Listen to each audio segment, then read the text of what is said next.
বাড়িতে কিংবা কোথাও বেড়াতে গেলে যেটা আমরা সবাই মোটামুটি করে থাকি যারা আচার প্রিয় মানুষ, ভাত রুটি বিরিয়ানি যাই খায় না কেন পাশে একটু আচার কিন্তু চাই, সে যে আচারই হোক না কেন। আর সেই রকম আচার যদি হয় সুস্বাদু তাহলে তো বারবার নিতে ইচ্ছা করে। তাহলে চলুন আজকে খুব সুস্বাদু একটা আমলকি এবং লঙ্কার আচার আপনাদের সামনে নিয়ে এসে হাজির করেছি, এবং খুব সহজভাবে বাড়িতে থাকা কিছু উপকরণ দিয়ে এবং কি মশলা দিলে এই আচার হবে সুস্বাদু থেকে অতি সুস্বাদু এবং দীর্ঘদিন সংরক্ষণ করেও রাখতে পারবেন, সেগুলোই আজকে করে দেখাবো। নমস্কার, কেমন আছেন সবাই? নিশ্চয়ই খুব ভালো আছেন। বাসন্তী রান্নাঘরে সবাইকে স্বাগত।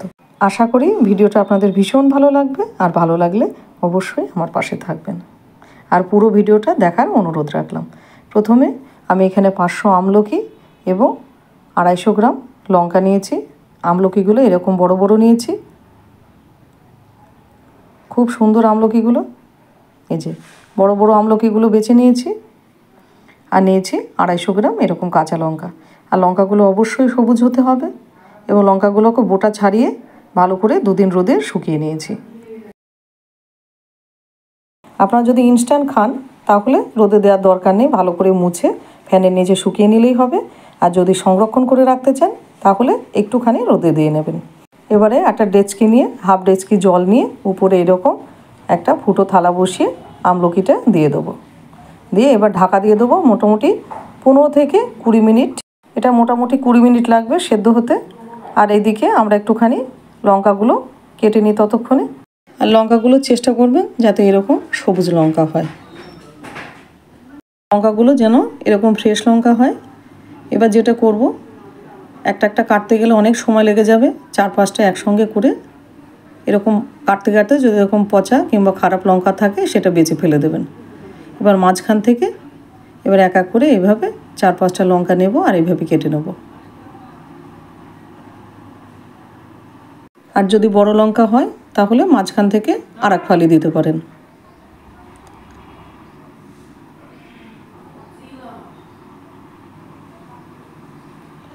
এবার লঙ্কাগুলো সব এভাবে কেটে নেব। কাটা হয়ে গেছে সব লঙ্কাগুলো, আমাদের এইভাবে কেটে নিলাম। আর সাবধানতা অবশ্যই অবলম্বন, কারণ লঙ্কা কেটে পরিষ্কার করে হাতটা কিন্তু ধুয়ে নেবেন, কোনোভাবেই চোখে না যায়। আর এদিকে প্যানটা গরম করে একটা মশলা তৈরি করে নেব। তার জন্য নিলাম 1 চামচ মৌরি, 1 চামচ ধনে, 1 চামচ রাই সর্ষে, হাফ চামচ গোলমরিচ, একটুখানি নিলাম হিং, হাফ চামচের বেশি নিলাম হলুদ সর্ষে। এবার এটাকে ভেজে নেব। ভেজে নেওয়া বলতে এখানে হালকা গরম করে নেব, কোনোভাবে যেন মশলাটা পুড়ে না যায়। এবার গ্যাসের ফ্লেমটা অফ করে দিয়ে এবার এটাকে এভাবে একটুখানি ঝাঁকিয়ে নিয়ে একটা থালার মধ্যে ঠান্ডা করতে দেব।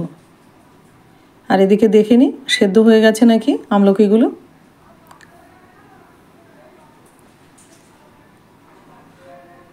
বাহ, খুব সুন্দরভাবে সেদ্ধ হয়ে গেছে এবং আমলকি কিছু কিন্তু ফেটে গেছে, দারুণ সেদ্ধ হয়েছে, একদম রসগোল্লার মতো দেখতে লাগছে।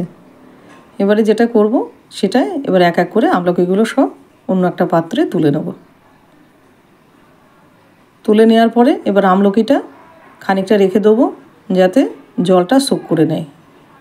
আমলকিটা শুকিয়ে গেছে, অনেক সময় ছিল, মোটামুটি 1 ঘন্টা। এবার এক এক করে এবার আমলকিগুলো এইভাবে ছাড়িয়ে নেব। বীজটা ফেলে দেবো মাঝখান থেকে। এবার সব আমলকিগুলো এইভাবে ছাড়িয়ে নেব। আর যে পিসগুলো মোটা মোটা আছে এই যে ছাড়িয়ে নিলাম সব, আর যে পিসগুলো মোটা মোটা আছে সেগুলো কি করব, মাঝখান থেকে এইভাবে কেটে সরু করে নেব।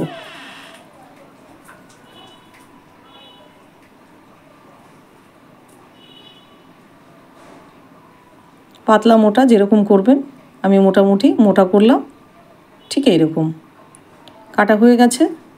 এবার এদিকে মশলাটাও গ্রাইন্ড করে নিয়েছি। মশলাটা কিন্তু খুব মিহি করবেন না, এরকম খানিকটা দরদরা রাখবেন। এবার নিলাম একটা গামলা, সেই গামলার মধ্যে এবার এক এক করে আমি মশলাগুলো দিয়ে দেবো। দিয়ে দিলাম 1 চামচ হলুদ, 1.5 চামচ মতো দিয়ে দেবো হিং।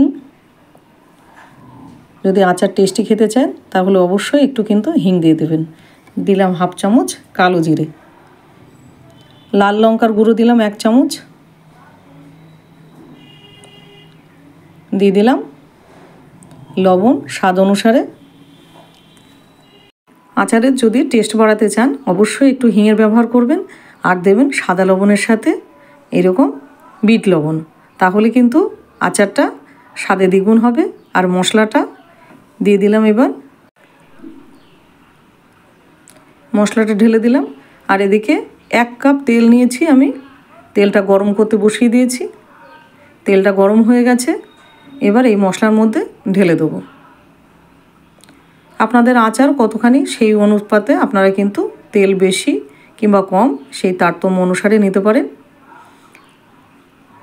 এবার এটা মিশিয়ে নেবো একসাথে।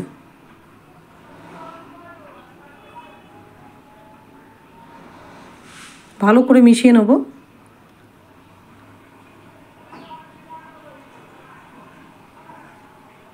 মিশিয়ে নেওয়ার পরে এবার যেটা করব সেটা হলো এটা মোটামুটি আধ ঘন্টার জন্য ঢাকা দিয়ে দেবো।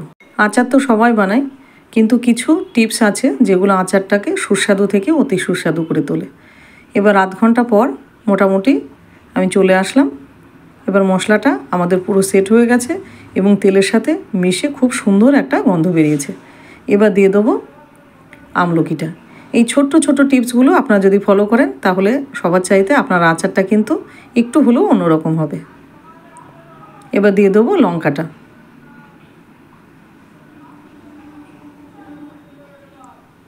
লঙ্কাটা ঢেলে দিলাম। ঢেলে দেওয়ার পরে এবারে একটা চামচ নিয়ে এবার এটাকে খুব ভালো করে মিশিয়ে নেব। মেশানোর কাজটা কিন্তু খুব ভালোভাবে করতে হবে, তাড়াহুড়োর কোনো কারণ নেই।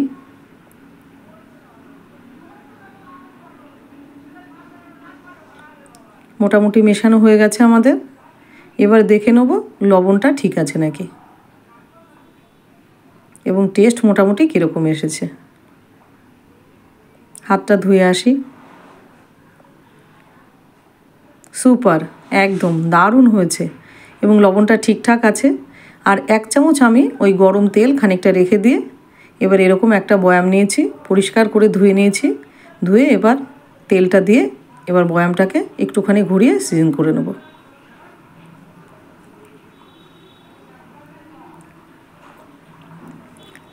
বয়ামের মধ্যে তেলটা দিয়ে দিলাম।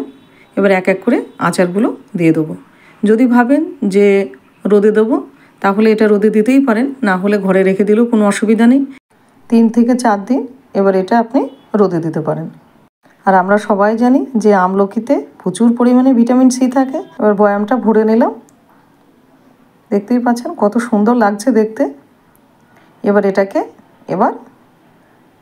আটকে দেবো। তাহলে আপনাদের আমলকির আচারটা কীরকম লাগলো অবশ্যই সেটা কমেন্ট সেকশানে জানাবেন। আর যদি ভালো লেগে থাকে তাহলে চ্যানেলটিকে সাবস্ক্রাইব করে পেজটা ফলো করে রাখবেন। আর হ্যাঁ, একটা লাইক শেয়ার কমেন্ট করতে কিন্তু ভুলবেন না। আবার এরকম নিত্য নতুন রেসিপি নিয়ে এসে আপনাদের সামনে হাজির হব। তাহলে ভালো থাকবেন, সুস্থ থাকবেন। দেখা হবে আবার পরবর্তী ভিডিওতে।